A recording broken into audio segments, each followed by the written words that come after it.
हो वैदिकी अमृत ध्यान साधना प्रभात सत्संग में आप सभी साधक साधिकाओं का, उपासक उपासिकाओं का हार्दिक स्वागत है।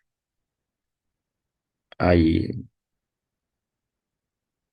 पूर्व की भांति आज के ब्रह्म मुहूर्त में, आज की ब्रह्म वेला में भी हम उन महान प्रभु पार ब्रह्म परमेश्वर के सच्चिदानंद स्वरूप भक्तवत्सल भगवान के महान गुणों को, महान उनकी कृपाओं को, महान उनकी व्यवस्थाओं को, सृष्टि के संसार के रूप में जो सर्वत्र फैले उनके बनाए पदार्थ हैं, उनका विचार विनिमय, उन पर चिंतन करते हुए उनकी महानता, उनकी विचित्रता, उनकी अनिवार्यता, उनकी दिव्यता, उनकी सार्थकता पर चिंतन करते हुए भगवान का धन्यवाद करें। भगवान को इन सब में, इन सब को भगवान के आश्रित अनुभव करते हुए, विचारते हुए विधाता का धन्यवाद करें। उनके प्रति कृतज्ञता से अपने हृदय को भरें, अपने अंतःकरण को उनके भावों से पावन निर्मल करें। संस्कार ही मनुष्य की संपदा है और ये भगवान की भक्ति से, आध्यात्मिक चिंतन से ही उसके अंतःकरण में दिव्य रूप में इकट्ठे होते हैं। तो दिव्य महान संस्कारों के सृजन के लिए जिस किसी आसन आलती पालथी में आप बैठे हैं, उसे व्यवस्थित कर लें। कमर, पीठ, गर्दन को सीधा सहज रखें। सिर से पांव तक सभी अंग प्रत्यंगों को व्यवस्थित रखें, शिथिल सहज रखें। दोनों हथेलियों को गोद में और पलकों को कोमलता से बंद करते हुए बाहर से भीतर आने वाली प्राणवायु को, ईश्वरीय प्रेम, ईश्वर की करुणा को अनुभव करें। लंबी गहरी लयबद्ध करते हुए उसे अपने भीतर अनुभव करें। श्वास को अनुभव करते हुए दिव्य नाद को सुने, दोनों कानों के आकाश में मन को ले जाकर। फिर दिव्य प्रकाश देखें भ्रुकुटी और ब्रह्मरंध्र में। अंदर के प्रकाश को देखने के लिए भीतर की दृष्टि को, भीतर के चक्षुओं को खोलें।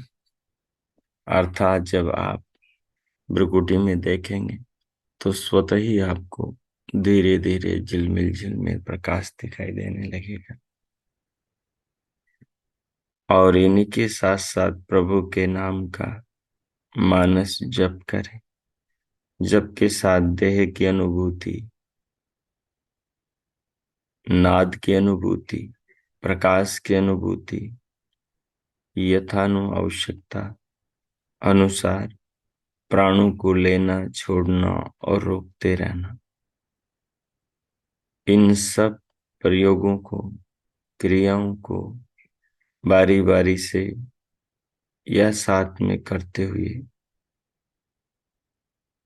स्वयं को, अपनी चेतना को इन सब की अनुभूति का अनुभविता जानना कि मैं आत्म चेतना इनका अनुभव कर रही हूँ। इन सब से मैं अलग हूँ, ये सब मुझसे अलग है और इनका निर्माता परमात्मा मुझसे, इनसे सबसे अलग है।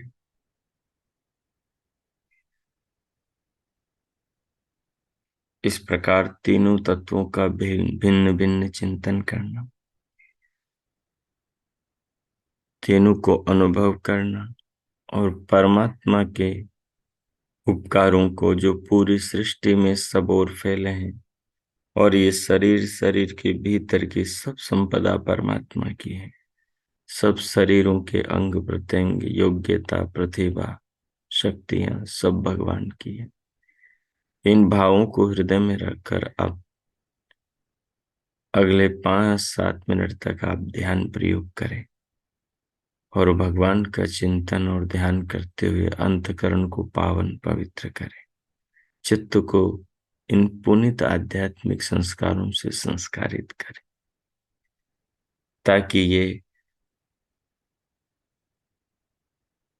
मृत्यु के उपरांत देह त्याग के बाद अगले जन्म में, अच्छे जन्म में अच्छे माँ बाप के घर और अच्छी उत्कृष्ट योनि की ओर हमें लेकर जाए, या इसी जन्म में मुक्ति के द्वार तक हमें पहुंचा दे। ओम। कीजिए 5-7 मिनट तक ध्यान में चिंतन। ओम।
ओ,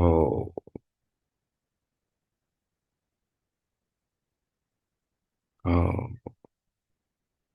इस प्रकार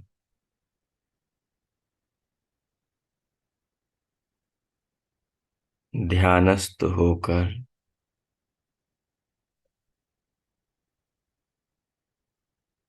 प्रेतवाद के तीनों तत्वों का,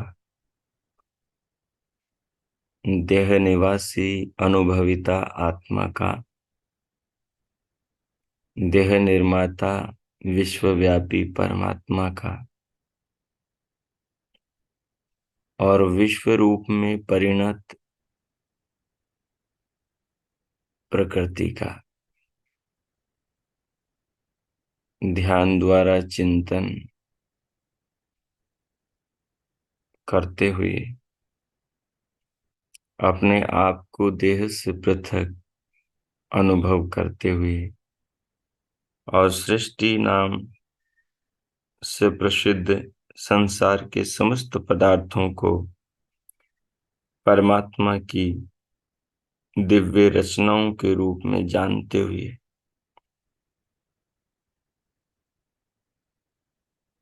नाना भांति से परमात्मा द्वारा हमारी रक्षा होते हुए अनुभव करते हुए, प्रकृति के नाना रूपों को देह के रूप में, पहाड़ पर्वत नदियों सागरों के रूप में विचारते हुए, अब प्रभु का धन्यवाद करते हुए स्वयं को भीतर से बाहर स्क्रीन पर लाए। उसके लिए दोनों हथेलियों का परस्पर घर्षण करें, मुखमंडल का स्पर्श करें, उंगलियों के मध्य से पलकें खोलते हुए भीतर से बाहर स्क्रीन पर आए।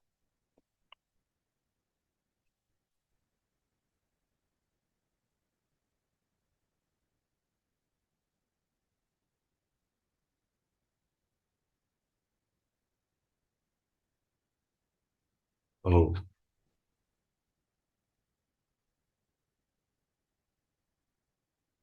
जैसा कि आपको विदित है कि ध्यान के उपरांत हमारा श्रीमद् भगवत गीता पर निरंतर चिंतन चल रहा है और हम चिंतन के द्वारा श्री कृष्ण अर्जुन के संवाद के द्वारा महर्षि व्यास के वैदिक दृष्टिकोण द्वारा सदैव जीवन में प्रासंगिक रहने वाली गीता के दिव्य जीवन दर्शन के द्वारा अपने अंतःकरण के और बाह्य जीवन के नाना रूपों का चिंतन करते चले आ रहे हैं। कैसे मनुष्य बंधनों में स्वयं को अपने ही विचारों से बांधता है और कैसे मनुष्य बंधनों से स्वयं को अपने ही विचारों के द्वारा खोलता है, अपना स्वयं ही पातक बनता है और अपना स्वयं ही उद्धारक बनता है, स्वयं ही अपने लिए दुख के, निराशा के, अंधकार के, जन्म मरण के, दुर्गति के बीज बोता है और कैसे स्वयं ही अपना उद्धार करके अमृत चखता है। सब कुछ मानव के हाथ में है। मानव इस तत्व को समझे तो आज वो मुक्त हो सकता है, अर्थात मुक्ति के पथ पर चल सकता है। जीवन समझने की चीज है। जीने के साथ साथ में जीवन को समझना आसान है। बिना जिए जीवन पाए जीवन को समझा नहीं जा सकता। जीवन को जीवन के काल में समझा जा सकता है। शरीर को शरीर के साथ में रहते हुए शरीर में रहने वाला आत्मा समझ सकता है। इंद्रियों को इंद्रियों के साथ में रहते हुए उनका प्रयोग करते हुए इंद्रियों का स्वामी आत्मा समझ सकता है। पूरे अंतःकरण के विज्ञान को उनका प्रयोग करते हुए ही आत्मा जान सकता है। संसार नश्वर है कि अनश्वर, संसार दुखमय है कि सुखमय, संसार की सब स्थितियों को व्यक्ति संसार में रहकर ही जान सकता है। तो मुक्ति का हेतु भी वही है जो बंधन का हेतु है। अज्ञान में वही साधन मुक्ति का बाधक बन जाता है जो विवेक होने पर मुक्ति का साधक सहायक साधन बन जाता है। ये बड़ी ही विचित्र और अद्भुत रहस्य की बात है कि जिन हाथों से बुरे कर्म करके, जिन पांवों से बुरी दिशाओं में जा करके, जिस वाणी से, मन से और शरीर से पाप कर्म करके मानव लग 84 यात्राओं में योनियों में भटकता है, इन्हीं साधनों का सदुपयोग करके पांवों से सत्संग में जाकर, हाथों से धर्म और लोक कल्याण के कर्म करके, वाणी से सत्य उच्चारण करके, सबके हित और कल्याण की बात करके, मन से सबके मंगल का विचार करके और देह से मानवता के कल्याण में तत्पर होके वो श्रेष्ठ महान उत्तम पुनर्जन्म और मुक्ति को प्राप्त कर सकता है।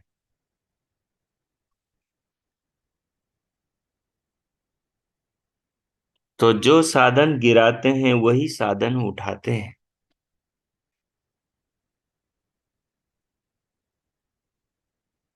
बस अंतर इतना साफ है कि ज्ञान में यही साधन व्यक्ति के दुश्मन बन जाते हैं और विवेक में यही साधन व्यक्ति के मित्र बन जाते हैं।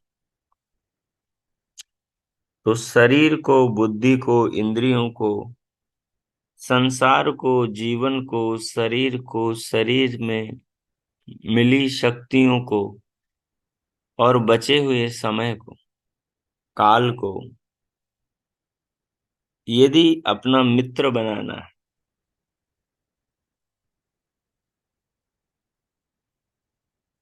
तो अपने भीतर विवेक पैदा कर लें, अपने अंदर ज्ञान का विकास करें, तो ये सारे साधन अपने मित्र बन जाएंगे। सारी इंद्रियां, कर्मेंद्रियां, ज्ञानेंद्रियां, मन, बुद्धि, अंतःकरण, संसार की खाने पीने की वस्तुएं, पूरी प्रकृति, पंचभूत, सागर, सरिताएं, नदियां, तालाब, तलैया, बादल, बिजलियां, सब अपने मित्र बन जाएंगे। सब ज्ञान की दिशा में हमें आगे बढ़ाने में मदद करेंगे। सब परमात्मा से जोड़ने में, परमात्मा के दिव्य रहस्यों के अनुभवों को कराने में सहायता प्रदान करेंगे। जिनकी मति सुमति हो जाती है उनके जीवन में ऊर्ध्व गति होती है, और जिनकी मति कुमति हो जाती है उनके जीवन में दुर्गति होती है। अपनी दुर्गति और अपनी सद्गति का कारण व्यक्ति की सुमति और दुर्मति है। दुर्मति का जन्म अज्ञान से, अविद्या से, अहंकार, अभिमान, तमाम प्रकार के विकारों से होता है। और सदगति का सुगति का जन्म, सुमति का जन्म ज्ञान से, विवेक से, स्वाध्याय से, ध्यान से, चिंतन से, मनन से, सत्संग से होता है। तो आइए हम सत्य का संग करें। हम उस सत्य का संग करें जो चारों वेदों को बिलोकर निकाला गया है, चारों वेदों को मत कर निकाला गया है, चारों वेदों के मंत्रों का हजारों बार जिन्होंने पारायण किया होगा, लाखों बार जिन्होंने उपदेश किया होगा, जिनके पास परंपरा से छन छन कर, मंथन मंथन करके, बिलो बिलो कर, सार में सार, सार से सार निकाल निकाल कर, जिन्होंने नित्य पान किया होगा, उन परंपराओं में उत्पन्न हमारे पूर्वजों का ये जाना अमृत, जिसका नाम गीता है, जिसका उपदेश योगेश्वर श्री कृष्ण अर्जुन को दो सेनाओं के मध्य मोह से मुक्ति और कर्तव्य पथ पर चलने की दृढ़ता प्रदान करने के लिए दे रहे हैं।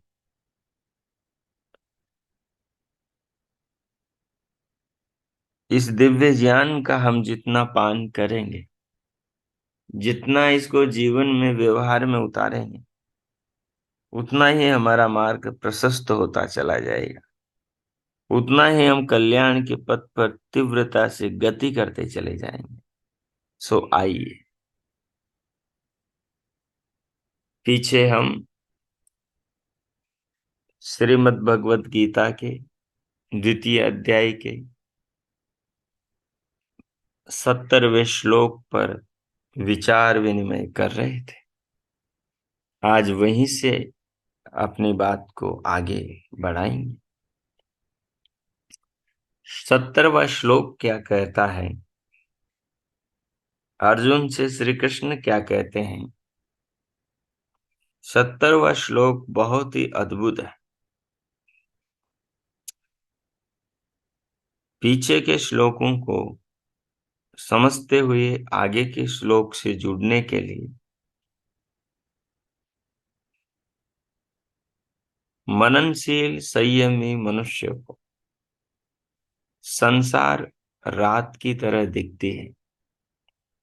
जो बुद्धिमान सुमति वाला मनुष्य होता है, विवेकशील होता है, शास्त्रों का स्वाध्याय करने वाला होता है, उसको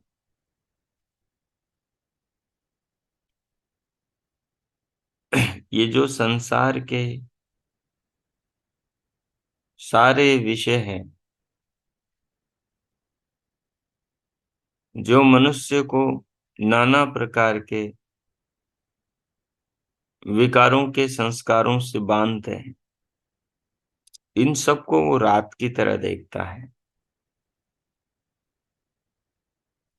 और सांसारिक मनुष्य सांसार की इन विषय वासनाओं और वस्तुओं को ही दिन की तरह देखते हैं। अर्थात जो इन संसार की वस्तुओं के पीछे भागते हैं क्योंकि इनको वो श्रेष्ठ समझते हैं, महत्वपूर्ण समझते हैं, तो उनको ये दिन लगता है और वो इसके पीछे भागते हैं। उनको ये चीजें सारवान लगती हैं क्योंकि वो जीवन की क्षणभंगुरता पर विचार नहीं करते, जीवन की श्रेष्ठता और महानता, महत्वपूर्णता और दुर्लभता पर विचार नहीं करते। वो समझते हैं कि इनको भोगो, इनके बिना जीवन में क्या है। और ये भोगों से कभी तृप्ति होती नहीं, वो इस तत्व को समझते नहीं। किसी भी चीज को खाओ, पहनो, पियो, ओढ़ो, भोगो, लेकिन क्षणिक उससे सुख मिलता है इंद्रिय को। वो सुख इंद्रिय का होता है, आत्मा तो उस सुख को जानता है। इंद्रियों को जो उपशांति मिलती है, ठंडक पहुंचती है, उसी को सुख कहते हैं। वो भूतों से प्राप्त सुख होने के कारण भौतिक सुख कहलाता है। और आत्मा उस सुख को जानता है कि मेरी इंद्रिय इससे शांत हुई, उसका तनाव, उसकी आग, उसकी प्यास, उसकी जलन का अंत हुआ। जब मनुष्य ग्रीष्म ऋतु में, जब सूर्य मार्तंड अपनी अग्नि वर्षा कर रहा हो, जब धूप में खड़ा हो तो चमड़ी जलने लगती है, तो त्वचा इंद्रिय ठंडक मांग रही होती है। त्वचा इंद्रिय को उस समय प्रतिकूलता अनुभव होती है, तो उस प्रतिकूलता का अनुभव आत्मा करता है। तो आदमी दौड़ करके कूलर फ्रिज एसी में जाता है, ठंडा पानी पीता है और ठंडी हवा खाता है, तो चमड़ी को सुख मिलता है, चमड़ी को शीतलता मिलती है। तो त्वचा की उस उपशांति को आत्मा अनुभव करता है। इसी प्रकार की अन्य इंद्रियों की भी उपशांति और इस इंद्रिय के भी अन्य बहुत सारे विषय हैं, जिन पर विचारने से सार निकल कर ये आता है कि ये जो सुख है ये क्षणिक है। ये सुख इस जन्म से अगले जन्म में नहीं जाएगा।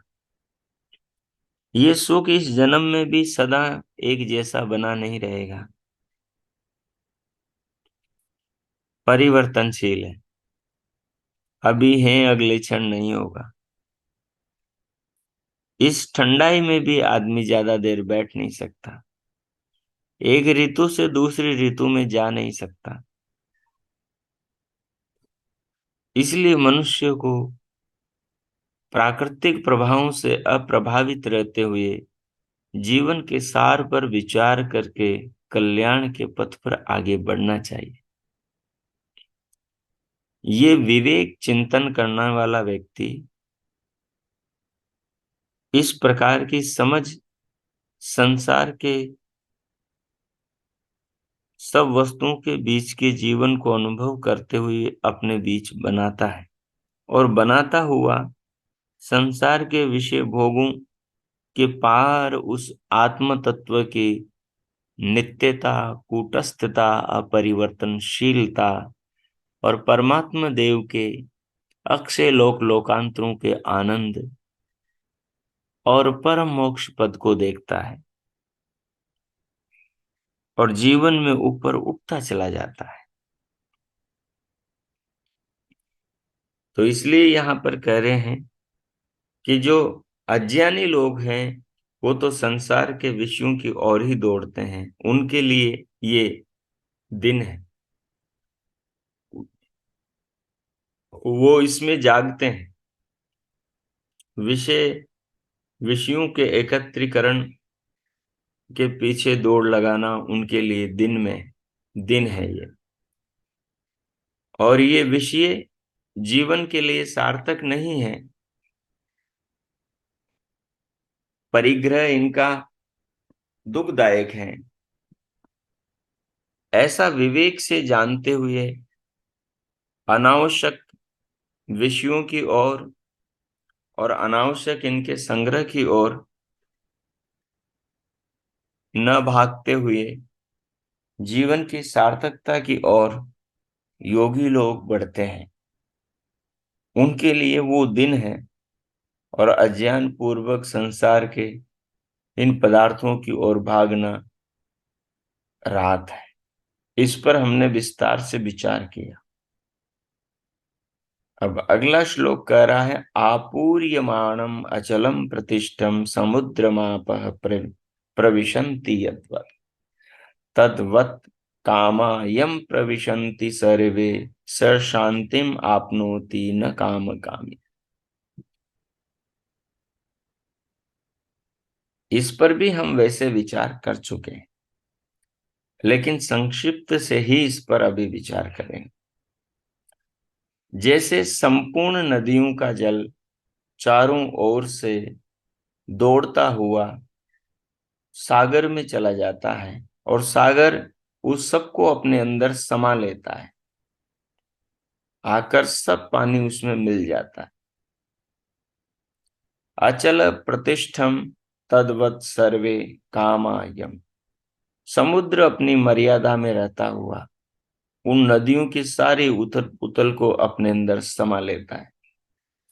ऐसे ही संपूर्ण भोग पदार्थों को भोगते हुए संयमी विवेकी व्यक्ति, ज्ञानी तत्वदर्शी बुद्धिमान व्यक्ति, जिसका चित्त स्थिर है, जिसका मन अपने नियंत्रण में है,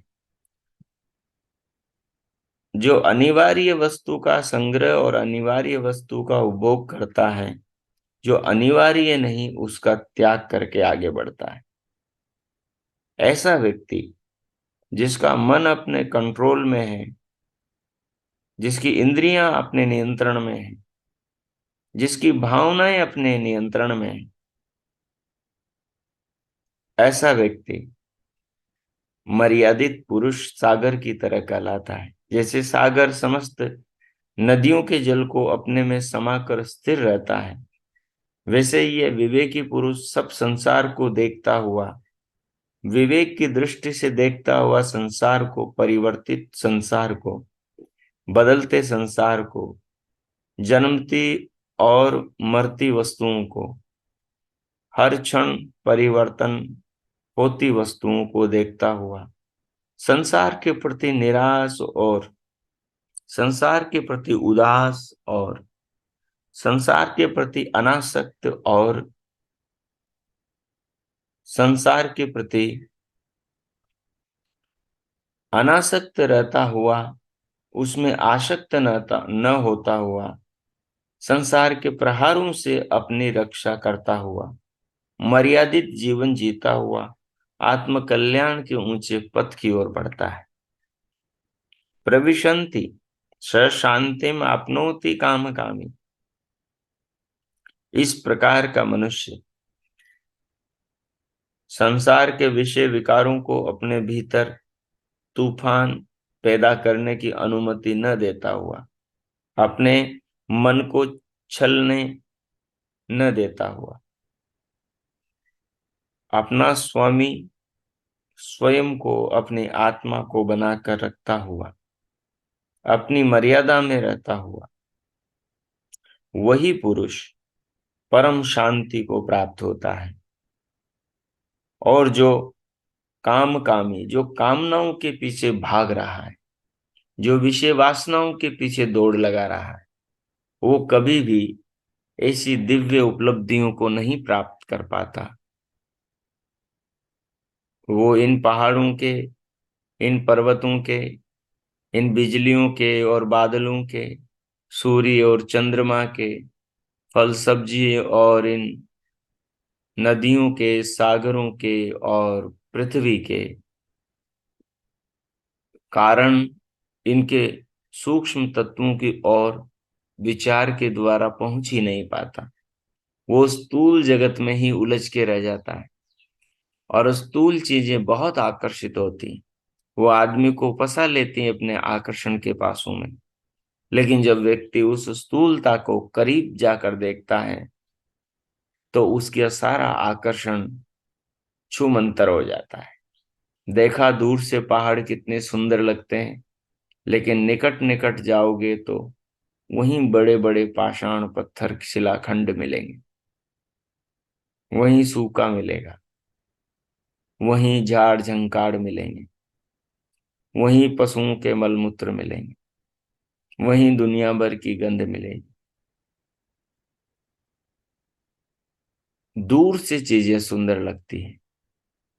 अपने शरीर को देखोगे, स्त्री पुरुष के शरीर को देखोगे, पशु पक्षियों के शरीर को देखोगे, बाहर से सब बहुत सुंदर है, लेकिन सबके भीतर मलमूत्र भरा हुआ है, सबके अंदर हाड़ मांस है, सब परिवर्तनशील है। आज जवान कल बूढ़े हैं, कल बूढ़े परसों सब लाशें हैं, सब मरकट पर जाने वाली है,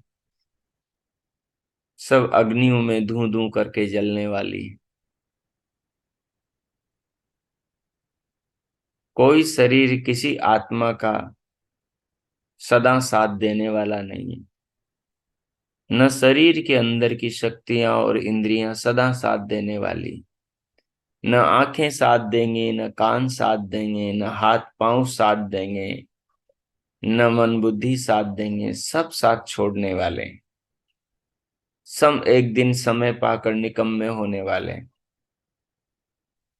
जो इंद्रियां विषयों का सुख कराती थी, वही इंद्रियां ढीली पड़ जाएंगी, वही हाथ लटक जाएंगे, हड्डियां कंकाल हो जाएंगी, आदमी को उठा बैठा चला फिरा भी नहीं जाएगा।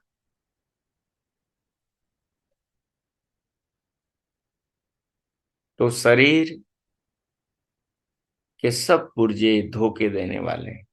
जो मनुष्य इनको समय पर जान लेता है, जो इनकी नियति को, जो इनकी प्रकृति को, जो इनके स्वभाव को समय पर पहचान जाता है कि ये सब जगत में भोगों में डूबे रहने के लिए नहीं, ये सब चप्पू हैं।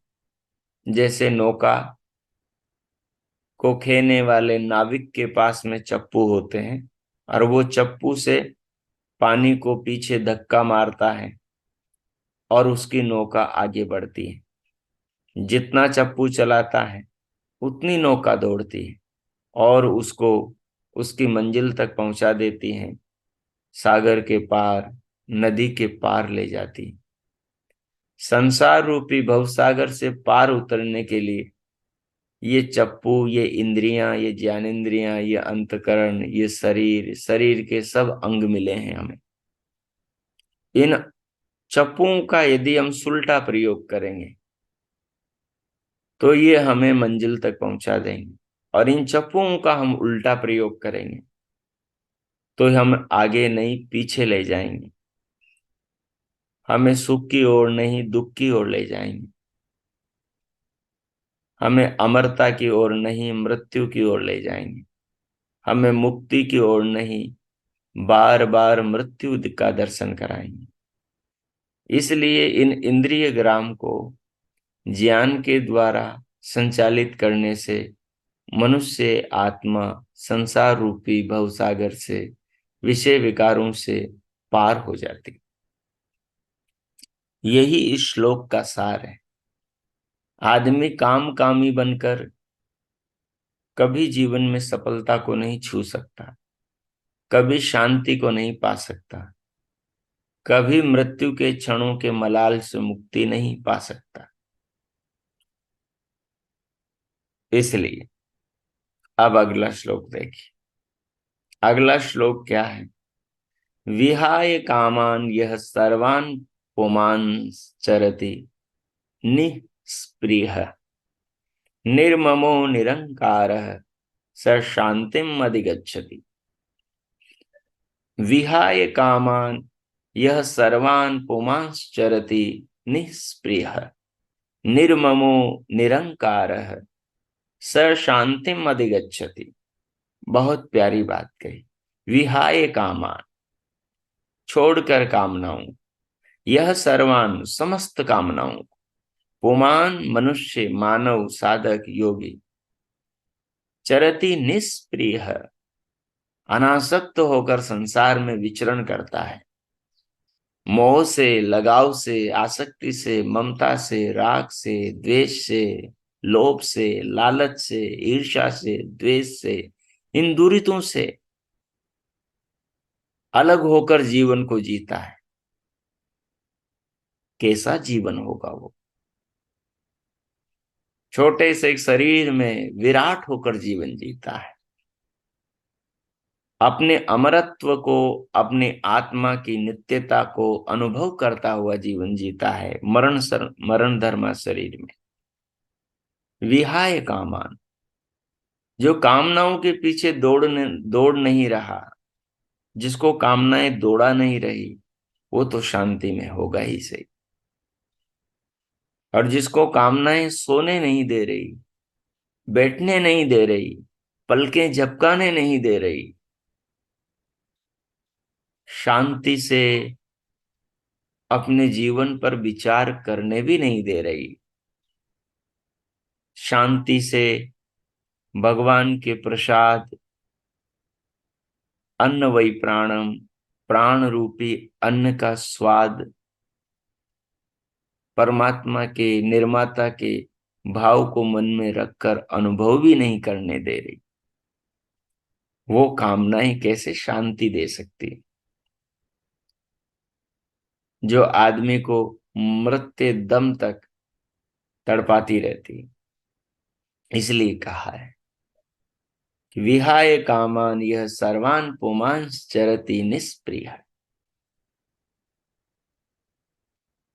यह पुमान, जो पुरुष, मनुष्य, साधक, योगी, साधिका, उपासिका, योगिनी, सर्वान कामान विहाय, सब कामनाओं को छोड़कर, निष्प्रिय, निरिच्छत, इच्छाओं का त्याग करके, इच्छा रहित होकर, चरति निर्मम, विचरण करता है, निर्मम निरंकार, और बिना ममता वाला होकर, बिना अहंकार वाला होकर। बस दो ही बात, दो ही शब्द कहे, एक तो कहा निर्ममो, एक कहा निरंकार है। अब जो निरअहंकार है और जो निर्मम है, ये समझने की दोनों गहरी बातें हैं। एक जो प्राप्त है उस पर अभिमान से इनकार कर रहा है, और एक जो संसार में बचा हुआ है उसके प्रति अनासक्त बना रहा है। निर्ममो, ममता नहीं है, किसी में भी मोह नहीं है, न अपने शरीर में न दूसरों के शरीर में, न अपनी संपदा में न दूसरों की संपदा में। सब कुछ ईशावास्यम इदम सर्वम, सब विधाता का, कोई चिंता नहीं, तत्व को समझ लिया, सब भगवान का है, मेरे पहले उसका था, मेरे बाद उसका है, मैं जब तक धरा पर हूं तब तक भी सब कुछ उसका है, न मैं लाया था न मैं ले जा सकता, न मैंने बनाया था न मैं बना सकता। जिसकी योग्यता शरीर के एक बाल को बनाने की नहीं है, वो पहाड़ पर्वतों के निर्माण की कल्पना कैसे कर सकता है? तो जो मेरा नहीं है उस पर अहंकार कैसा? अहंकार शून्य है, न शरीर पर अभिमान है, न धन दौलत पर अभिमान है, न स्वजनों पर अभिमान है, किसी भी अभिमान नहीं। जो अभिमान से शून्य है, अहंकार से रहित है, वो कैसी शांति में होगा? उसके चेहरे पर, उसके मुखमंडल पर कैसी आभा होगी, कैसा तेज होगा, कैसा माधुर्य होगा, कैसे हृदय की प्रसन्नता मुखमंडल पर झलकती होगी, फूलों जैसी खिलती होगी, मुस्कुराती होगी। निर्ममो, और जिसकी ममता नहीं संसार में, जो दौड़ नहीं रहा चीजों के पीछे, जो संतुष्ट है, जो उसके अंदर संतोष है। कहा संतोष के बारे में कि संतोष अद्भुत दिव्य सुख है, और संतोष विवेकियों को ही होता है, और विवेकियों के संतोष ही उनको दिव्य शांति का अनुभव कराते हैं। कहा निर्ममो, संसार में किसी में उसकी कोई ममता नहीं, विवेकतः जानता है, जानता है सब शरीरों को, जानता है सब शरीरों में बसने वाली आत्माओं को, इसलिए ममता कैसे करेगा? न मरने वाले में ममता है, न पैदा होने वाले में ममता है, न जो खड़ा है उसमें ममता है, जो पड़ गया उसमें भी ममता नहीं, जो हाथ में है उसमें भी नहीं, जो हाथ से निकल गया उसमें भी नहीं, क्योंकि तत्व सह जानता है शरीर आत्मा नहीं, आत्मा शरीर नहीं। आत्माएं एक दूसरे से अलग हैं, सदा अलग हैं। शरीर ही एक दूसरे को संपर्क में लाते हैं। संपर्क का उद्देश्य मुक्ति है, और ममता मुक्ति में बाधक है, इसलिए निर्मम हो जाता है, ममता विहीन हो जाता है। तो निर्ममो निरहंकार स शांतिम अधिगच्छति, ऐसा दिव्य भावनाओं वाला, ऐसा दिव्य ज्ञान वाला व्यक्ति, ज्ञान की ज्योति के आलोक में जीवन जीने वाला व्यक्ति शांतिम अधिगच्छति, शांति की ओर जाता है, शांति को प्राप्त होता है। तो इस प्रकार से हमें इन श्लोकों के इस मर्म को समझना चाहिए और जीवन को इस दिशा में लेकर चलना चाहिए। ये बहुत प्रासंगिक है, ये बहुत कल्याण की दिशा में ले जाने वाले हैं, और ये बहुत मजबूत ढाल है, और ये बहुत विचित्र अद्भुत ज्ञान का कवच है जो जीवन में मानव की सब ओर से रक्षा करता है, जो उसे शांति के, जो उसे आनंद के, जो उसको परम आनंद के धाम भगवान के द्वार पहुंचा देता है। सो आइए, जो आपने सुना है इन श्लोकों के भाव को, इसको आत्मसात करें। थोड़ी देर ध्यानस्थ होकर इनके भाव को आत्मसात करें और अपने जीवन से जोड़ें, और ऐसा जीवन जीने के लिए अपने आप को संकल्पित करें। प्रभु का, जीवन दाता, जगत निर्माता, पालन पोषण करता, विधाता का धन्यवाद करें। उनके प्रति हृदय में कृतज्ञता, श्रद्धा, अनंत भक्ति की भावना अनुभव करें। महापुरुषों को भी प्रणाम करें, उनके प्रति भी आस्था अनुभव करें। ओम। 2-3 मिनट में मौन होता हूं। आप श्लोकों के भाव को आत्मसात प्रभु का धन्यवाद करें। ओम कीजिए।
ओ।